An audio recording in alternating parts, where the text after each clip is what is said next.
Hello everyone, welcome back to Supposedly Fun. Just like yesterday, I had a different idea for something that I was going to do today, and I'm scrapping it in favor of something else because of, events that happened yesterday. It was a tag that sounded fun and I wanted to do. Today, it's because the Swedish Academy has announced the two winners of Nobel Prizes for Literature. Why two winners?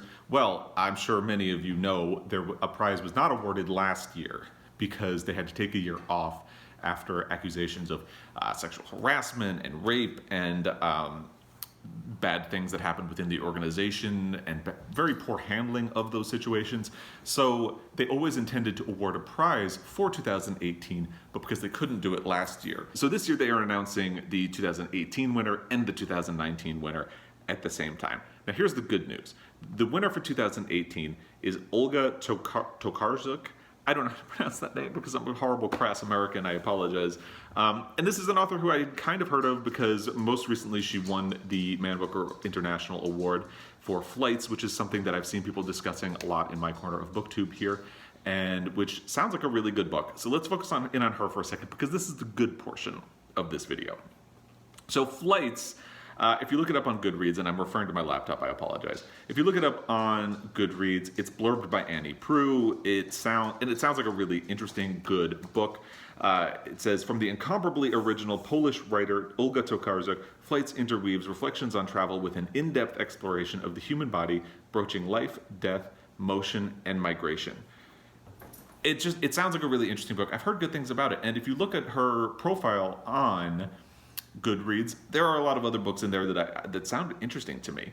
I had only become familiar with her when she won the Man Booker International Prize, but she sounds like an author who is definitely worth exploring. The article I was reading described her as the foremost, one of the greatest writers in Poland's oft overlooked literary scene. The citation that the Swedish Academy gave for her is that the award is in recognition of a narrative imagination that with encyclopedic passion represents the crossing of boundaries as a form of life. So that's the good news, and that seems to be in keeping with an announcement that the Swedish Academy had made several days ago, where they said that in the wake of their scandal in particular, they wanted to try to move forward and get away from a very Eurocentric view of literature and a very male-centric view of literature. The article said that of the 114 laureates for the Nobel Prize for Literature, only 14 were women. We have now added 2 people to that list of 114, and one of those is a woman. So we now have 15 women who have won the Nobel Prize for Literature. However, she is Polish, the other winner is Austrian. So that's 2 kind of pretty Eurocentric winners. One is female, that's great. The other winner, Peter Handke, seems to kind of fly in the face of this a little bit because he is, I was completely unfamiliar with him, but looking at his writing on Goodreads, seems to have a very male-centric focus.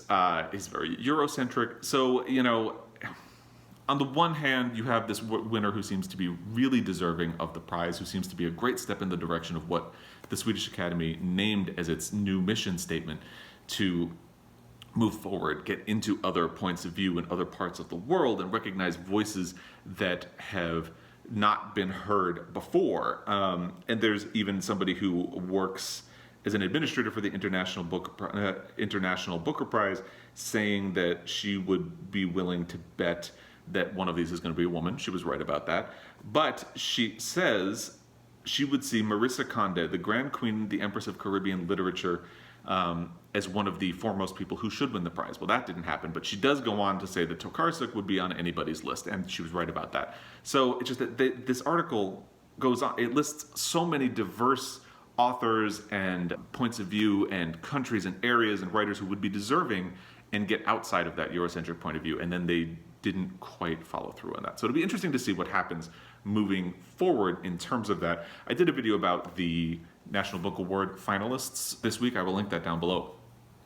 And I got a comment about it because the National Book Award is interesting because they do go along with popular and known authors, but they also pride themselves on lifting up lesser known voices, authors who they view as underserved or who deserve to be seen but have not really broken out yet.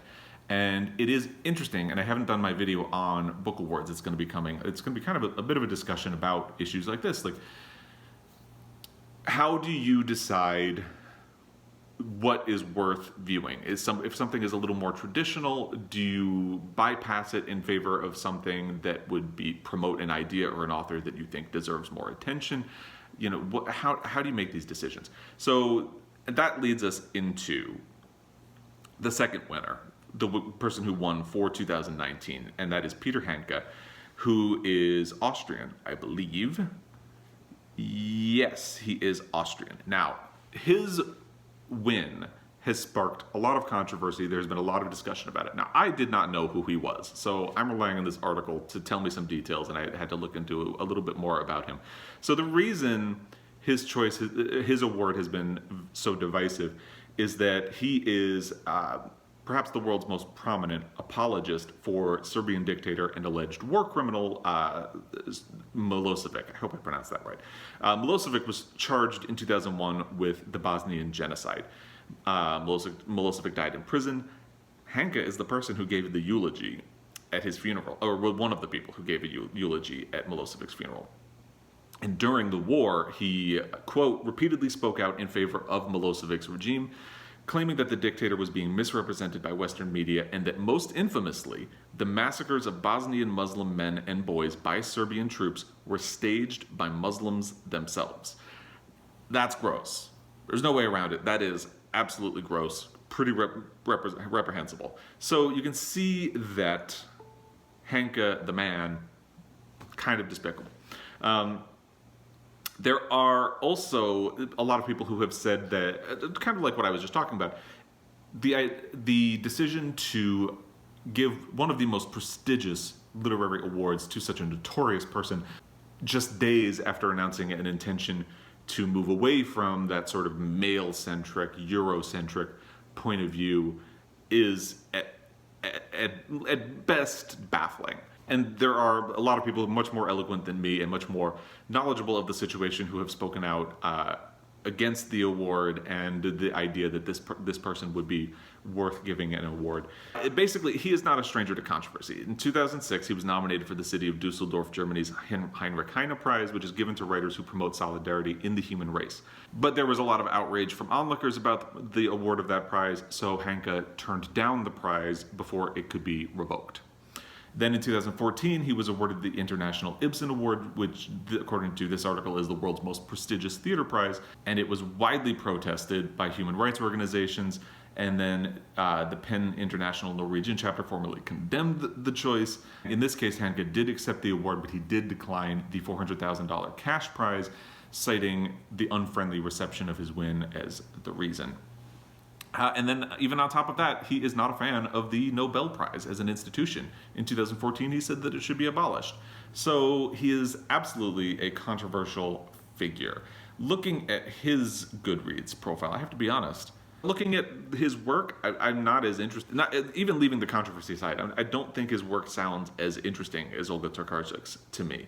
So I picked two books not at random, because I picked the two titles that jumped out to me most. So one of them is Short Letter, Long Farewell, translated by Griel Marcus. Full of seedy noir atmospherics and boasting an air of generalized delirium, the book starts by introducing us to a nameless young German who has just arrived in America, where he hopes to get over the collapse of his marriage. No sooner has he arrived, however, than he discovers that his ex-wife is pursuing him. He flees, she follows, and soon the couple is running circles around each other across the length of America. Skipping ahead, is it love or vengeance that they want from each other? Everything is spectacularly unclear in a book that is travelogue, suspense story, domestic comedy, and Western showdown, with a totally unexpected Hollywood twist at the end. I don't have any response to that, really. And then the other one I picked out randomly because the title sounded appealing was On a Dark Night I Left My Silent House, in which, during one night shift, an unnamed middle-aged pharmacist... Now, stop right there, because when I read that, two books, both with an unnamed narrator, who is male, and going on in here, he has problems with his wife. So it definitely feels like he heads real hard into the territory of, maybe problematic treatment of women, very like traditionally masculine, the kind of reading that I'm just not interested in anymore. But anyway, so moving along, it's an unnamed middle-aged pharmacist in Taksim, an isolated suburb of Salzburg. The story of the narrator, a pharmacist who is well-known and well-respected, but lonely and estranged from his wife. He feels most comfortable wandering about in nature, collecting and eating hallucinogenic mushrooms. And when I read that, that was when I was really like, oh, I am so out. One day he receives a blow to the head that leaves him unable to speak, and the narrative is transformed from ironic description into a collection of sensual impressions, observations, and reflections. So it's also sensual. It ticks like another box on the traditional masculine literature. And it goes on, it just sounds more and more bizarre, and, you know, I don't respond to... So, even without the controversy, I don't think I would be inclined to pick up Peter Handke and his works. But I think one of the things I really wanted to talk about in this video is, does controversy like this convince you not to engage with an author? Because I think of, typically, I am a person who, and I've talked about this many times, I believe in voting with your dollars and with your attention as well. Like, I don't read anything by Bret Easton Ellis because I think he is pretty gross, and I think we could all be a better society if we just stopped paying attention to people like Bret Easton Ellis when they say controversial things just to get attention. But somebody saying stupid, controversial things just to get attention is very different from somebody who was an active apologist for a genocide. And, you know, in the scale of things, one is definitely worse than the other, and it's Peter Handke. So, I don't know. I was unfamiliar with him. I confess I am not super familiar with with Milosevic and what he did. It's something I'm learning a lot more about today than I have in all the previous years after it happened. So that's me being a crass American, I guess. Crass American. I do think it's worth interrogating things like this. And if you disagree with the person, absolutely do not buy their books. Do they have a right to be published and put out there? Yes, I would say they do. And hopefully we as a society will create the market that we deserve, and hopefully we'll deserve the good things and not the bad things. In terms of awards, I haven't read Peter Handke, and that's where this gets really tricky. So I feel like I'm talking out of turn a little bit. I can't really speak to the merit of his books. The plot descriptions don't appeal to me, but not all of literature has to appeal to me in order to be good. You know, I would love to be that important, but I am not, absolutely. I just don't sound very interested in reading them. So, I don't know. I will say, especially after reading the article where the Swedish Academy talked about its plans for the future and how it wanted to get away from the male-centric, Eurocentric, it is extremely bizarre. Like, they had to know about the controversy around Peter Handke. They had to know that he didn't even like the Nobel Prize. At the end of the day, I really just can't get by the feeling that awarding the prize to Peter Handke, even outside of the fact that they made a mission statement that's saying that they were going to do better about things. Even outside of that, awarding the Nobel Prize for Literature to Peter Handke feels clumsy, feels wrong. It feels just wrong-footed and weird, and especially considering there are so many worthy people out there who could have gotten the prize instead. And given that, I absolutely support the win for Olga Tokarczuk. I think they really fumbled with Peter Handke. Yeah, I just think anybody else, you know, when they gave it to Bob Dylan, that seemed kind of weird and left field to me. But, you know, I take that over this. Here's my final word on the subject, because I've been thinking about this all day and filming a little, going to edit, coming back because I keep coming up with other thoughts and new thoughts. Hopefully this is going to be the last piece that I have for it.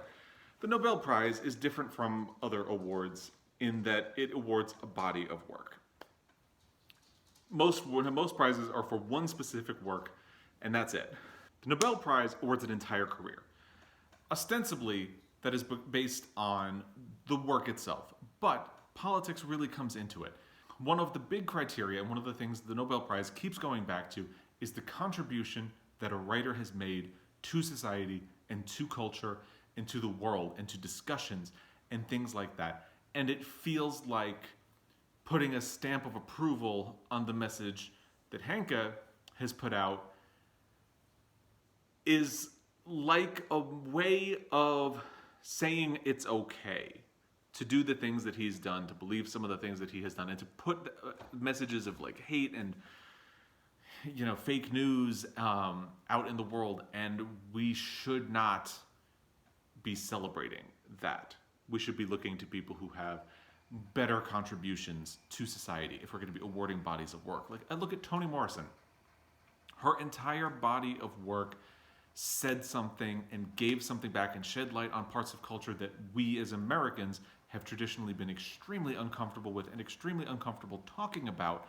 And she said, no, we need to talk about this. We need to try to get through this. And we still haven't really talked about it. We still haven't really talked about race and slavery and gotten through all of those issues. You can see them impacted in society today. And that's what the Nobel Prize is supposed to be for. You look at, like Bob Dylan had a lot of, I made fun of his award earlier. But he really emphasizes a point in time and a type of belief that was going on at the time, and that message has been continued through time. And you look at so many authors who've gotten the prize, and you see the great things that they have contributed to society. And what are we doing here? What is Handke's contribution other than apologizing? Because here's the thing. I believe, as I've kind of looked into things more throughout the day, he has also written about all of these beliefs. So when you give him awards specifically for literature, because we do give Nobel Prizes for literature to people who don't write novels. Again, Bob Dylan has one, Winston Churchill has one. I had another name and I blanked it out. But you can get it for political writing as well. So again, it feels like we're putting a stamp of approval on something that shouldn't have it. And that is where things really go off the rails for me. So yes, absolutely, there are people who were much more worthy of the Nobel Prize for literature than Handke. So if there's anyone out there who's a little more informed, who has actually read Peter Handke's work, I would love to hear from you. Actually, I would love to go see if Britta Bowler has a reaction to this, because I bet she is able to be much more eloquent than I am on this topic. So I will look for that. But I would love to hear from you about what you think, and if controversy around an author makes you stay away. It can make me stay away, for sure. So I'd love to hear what you think about this. I'm happy for Olga Tokarczuk. I hope you are happy for her as well. So if you have thoughts, comments, leave them down below. You know what to do. And let me know what you think of awards in general and that whole thing. Anyway, thank you for your time watching this video. As always, it is extremely appreciated. I will be back again. Until next time, happy reading.